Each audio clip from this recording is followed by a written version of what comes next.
Good afternoon, ladies and gentlemen. I'm your host, Lonnie Bennett Jr., and this is Real Talk Podcast. We're broadcasting from the Panther Den on the campus of Milton High School in Milton, Florida. And we have with us today one of the hottest coaches in the area, Coach Nieves. How you doing, sir. buddy? I'm doing well. Thank you for having me. Hey, Yes, we sir. all know that everything starts from the beginning. Coach, with you and your coaching career and this journey, how did it start with you? When did you start? And bring us up to speed. Yeah, I fell in love with the game back when I played high school basketball. Played for a really intense high school basketball coach by the name of Bob Baker. He's an Indiana guy, and he coached me down in Central Florida. And then when I went to college as a criminal justice major. Found out real quick that wasn't what I wanted to do. Right. And I thought back to my high school coach and how much I love the game. And I just thought to myself, man, I want to coach one day. So he influenced me to get into coaching. Okay, that's good, man. Yeah. And Coach, someone would have to be under a rock to not realize what's going on with Milton basketball. This country singer, Eric Church, he sings this song called Round Here Buzz. And, man, there's a buzz that's going around here, and that's Milton basketball. What do you contribute your early success here at Milton, man? Yeah, I think the early success is just a testament to the hard work that my staff is putting in, along with myself and these kids. I think we got the kids to buy in right away. Sometimes it takes coaches a little bit of time for the kids to buy in, but I think we just got blessed where they bought in right away because we're genuine with our coaching style. We care more about the kids as young men than we do of winning. I think winning is just a outcome to the hard work we put in day and day out. Okay, that's sir. good, Coach. That's good. Since you've been here, what are some of the challenges that Coach Nieves has faced, in your short tenure? I mean, I think the only challenge I can really see is I've always coached and taught at a private school. Mm-hmm. So this was my first year at a public school. And, there wasn't much of a difference in regards to coaching, but just being in a different environment. And honestly, I went to a public school my whole life, and I've always thought that I would teach at a public school. So it's just a transition, but honestly, it's been nothing but great. Okay. So you said private school. You mentioned private school. You want to tell us a little bit about the private school that you coached at before you came Yes, here? sir. About 5 years ago, I moved up here from Central Florida to start a program at Lead Academy, which is right off Temecula Highway. We started that program from scratch, and it was a good learning experience for me. My first 2 years coaching there, we didn't have a gym, so we practiced outdoors all the time, traveled around everywhere trying to find gym time. But we had great success. We worked hard. We did it the right way. And year number one, it was our first year, so we just kind of put a schedule together. We only won 5 games. We went 5-20. Year number 2, we went 8-13. 11 of those losses were by 10 points or less. So we started competing a little bit better. Year 3, we had a really good year. We went 27-2. Okay. On that team, I have one of my players here, Traymar Jones, who was just a 9th grader at that time, played for me at Lead Academy. Right. And then year 4, we stepped up to competition level and did fairly well.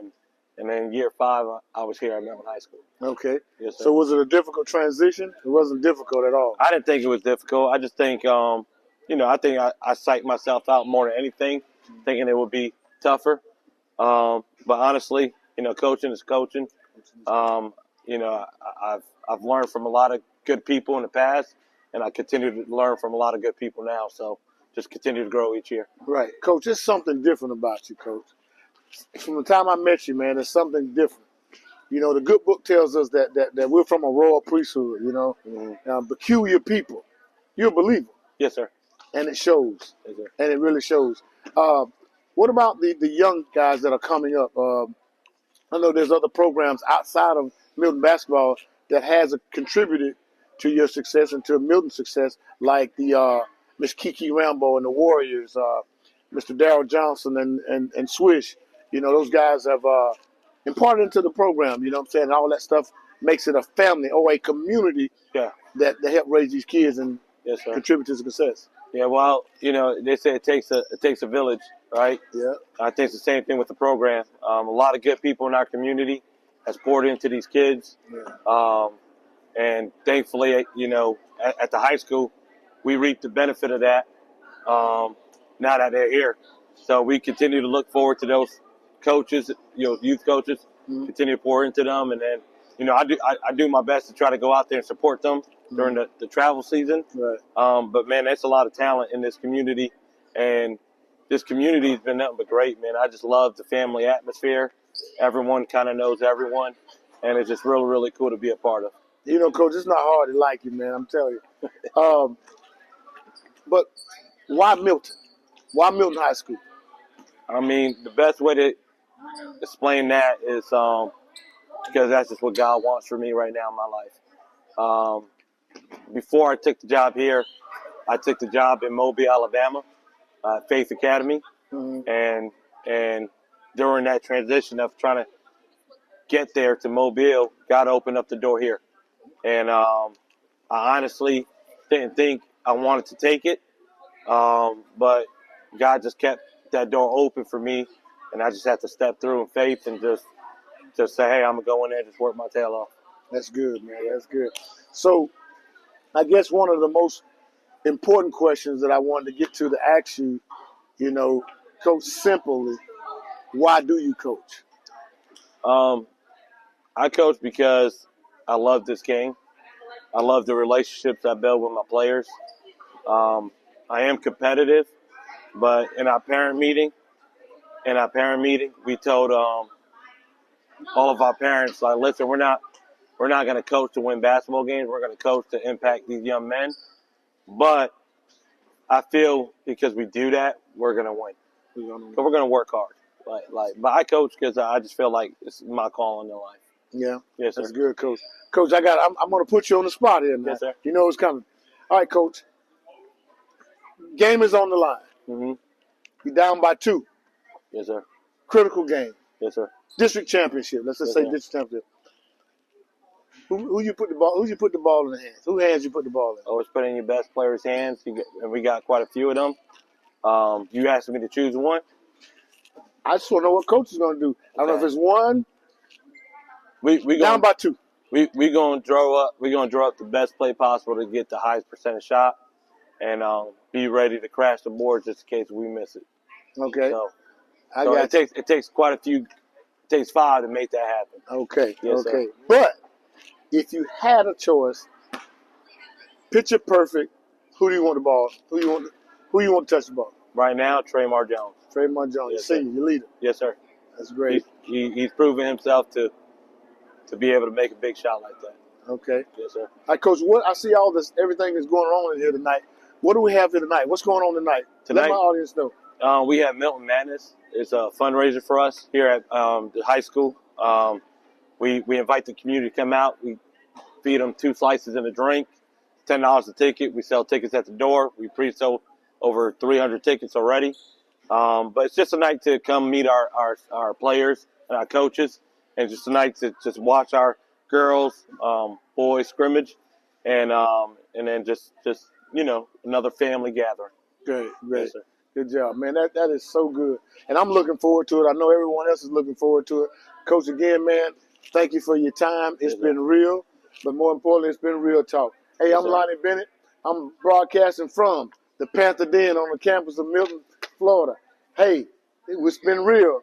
And, Coach, once again, man, good success. We wish you luck. Thank you. I know you're going to be very successful. Looking forward to do it again? Yes, sir. All right, man. Yes, sir. After we win district, regionals, and state, we'll do another one. There you go. Yes, sir. I got your word. Yes, sir. All right.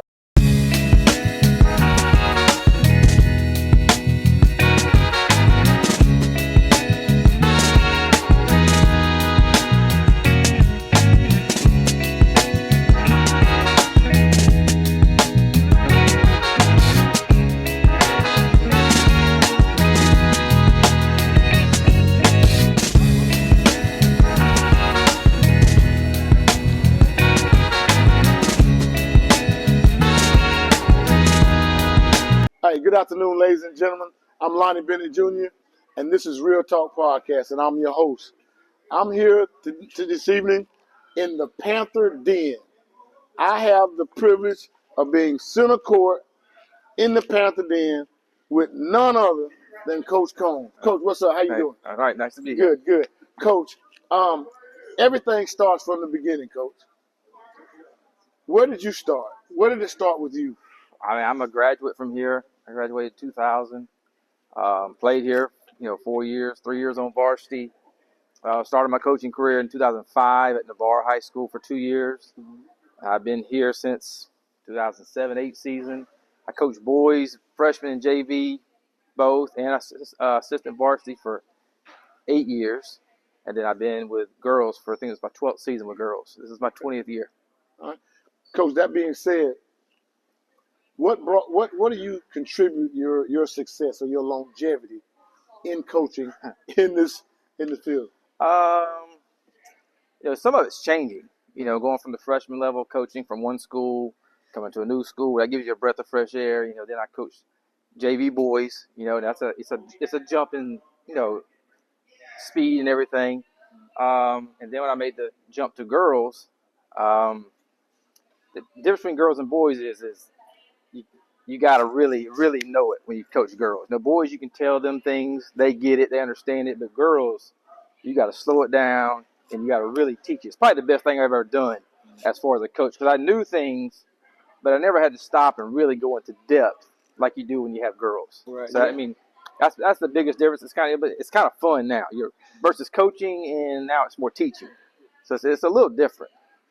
Would you say that in your role now it's more of a father figure, guidance figure? Yeah, you do more you guidance. get that. That may be different from player to player. Mm-hmm. You definitely have that. But when I first got into girls, I took over a program and I tried to really be hammer them. No nonsense, super tough. And like I said, my first year I started with 17 players, and by Christmas we had 7. And you just because I was new, people thought I was mean. I was just being, direct is all it was. So ever since then, yes, have I gotten nicer? Maybe, but at the same time, girls know what to expect when they come in. So a lot of things are just eliminated from the get-go. So I think it's safe to say, same message, Yep. but different method. Yes, and I see it. I got great assistants. You know what I mean? And when I'm in the hammer mode, my assistants are on the side picking them up. So it's give and take. But there's got to be rules. There's got to be structure, and I just hold them to it. But the girls, they'll even tell me they like it that way. And they don't like freedom because sometimes they're unaware, unsure what's going on. So they like the structure. They like how I do it. And then again, I got the assistant coaches that are over there picking them up as I'm, being more strict, I guess it is. So in other words, you may tear them down, but they're He's putting there. the pieces back. That's right. And I tell them all the time, I said, if tomorrow Coach Freeman was the head coach, and I became the assistant, he would be harder on you, and I would be the pick-me-up guy. That's just your role. That's your job. It would switch, and it's just your personality, but we work well together. He's been with me 11 of the 12 years of coaching girls. We don't argue. It's pretty give and take, and it is what it is. You guys work together well. Uh-huh. All right, that's good. We do know that every successful program has to have that camaraderie. Yeah, absolutely. Right? So, Coach, one question. Coach, why do you coach? I played my whole life. I have a good understanding of it. There's definitely tough days. Even here, with your teams and games at home. It can stress your family out. But I enjoy it. It's not work. We have a lot of fun. It's just the grind of it. I think is over. When I got into it my first couple of years, it was a grind. But changing things the way you want it now, it's just hoops. It's not a grind anymore. It's more fun. But you still want to win. The objective is the same, but I enjoy it. So it's been 20 years. You gotta enjoy it. Stay that long. Yeah. So have you thought about maybe coaching somewhere else, or is it just Milton? Is Milton? No, I'm not to brag. I've been asked to go just about everywhere in this county. From time to time, boys, girls. It's at this time, my kids go to school, at Rhodes, and so this is where I need to be. I don't need to be at any other school that's further away. I mean, I need to be close so I can get to them, help out. They're still my kids. These girls are important, but my kids are still first. So I need to be close by. That's good. That's good to know. Now, what we got going on tonight, Coach? What are you guys rolling? It's just a chance to recognize our girls. The boys started this a couple years ago, and they asked us to come on board with them, and of course our girls love it. You can see the excitement of them. They can't hardly sit still. So it's just a good chance for them to get recognized, maybe play in front of a bigger crowd than kind of what we're used to. And, it's just put them out there and see what they got. We start playing next week, and maybe this will help get some of the jitters out and, get us going forward. Got a lot of returners? No, this is a new squad. I've had a lot of the girls I've had before. I started coaching them when they were in 7th grade, and every one of those girls played all the way through until this past year. So this year is kind of rebuild, got a lot of young girls, a lot of 10th graders, you just see where we're at. It's a new season, so we'll see. You got to give up on some of that NIL money. Yeah, I'm telling you, I got to do something. There's some schools making it happen. I got to do something different. Yeah, you got to do something different. But, Coach, I tell you what, man, just sitting here with you talking, man, I can tell you're passionate about what you do. I watched you a couple of years ago. We did a little thing there. And Visible Change Barbershop, man, we're looking forward to sponsoring one of your tournaments. I'd appreciate the girls out there this summer. Make sure you get with me. Will do. Man, I tell you what, I was telling Coach Nieves that there's a buzz. There's a buzz going around Milton when it comes down to basketball. And they couldn't have them at a better time for the school, man. I'm glad you guys are out here giving your time, and we look forward to what's going to happen tonight. Really it's an exciting time. Like I said, our girls, we're competitive every night. Sometimes we go on the floor, I may look at the other team, and I may be like, oh, my goodness. But, we find a way. We find a way to be competitive every night. The boys, you saw what they did last year, super exciting.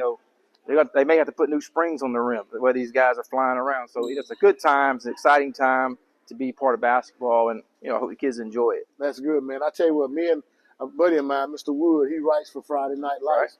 A good friend of mine. He brought me on and tucked me on his wing, and I'm excited about that. Maybe, I don't know, man, maybe you guys can make it happen. Maybe we can broadcast a few games. Yeah. Maybe we can go live, do play-by-play. We'd like to do that, man. Anything we can do to enhance the program and get Milton back on the map. Anything to put them out there, I'm all for it. I tell you what, you hear that now. Yeah. Coach Combs is vouching for us that we can do play-by-play maybe one of these games, okay? We'll be glad to do it. We'll do it. Real talk. That's real talk. Yes, sir. Yeah. Hey, man, once again, thank you for taking out some of your time and allowing us to interview you. I'm pretty sure we'll do it again. Yes, sir. Appreciate you. Appreciate you. Yes, sir. Thank you. Hey, this has been Real Talk Podcast. I'm your host, Lonnie Bennett Jr., and we're broadcasting once again from the Panther Den. And we're looking forward to basketball. Right. All right. Get your coffee, Thank you know what I'm saying? Come sit down, come have a nice conversation. See where we can go. It's real talk. You say you love her, I know. My people struggle, I know. We need the huddle, I know. Not kill each other, real talk. No, I ain't stutter, I know. Don't need rebuttal, I know. It's way too gutter, I know. The youth in trouble, real talk. You say you love her, I know. My people struggle, I know. We need the huddle, I know. Not kill each other, real talk. No, I ain't stutter, I know. Don't need rebuttal, I know. It's way too gutter, I know. The youth in trouble, real talk. The sun shine down on me daily, showing the blessings the Father gave me. You know I won't dim it so you can see what I mean. And yeah, you might call me crazy just cause you cannot persuade me to hate someone because we not on the same team. Respect they owe when they pay it. It's cause through all of the many phases I never changed a letter, put pain in between.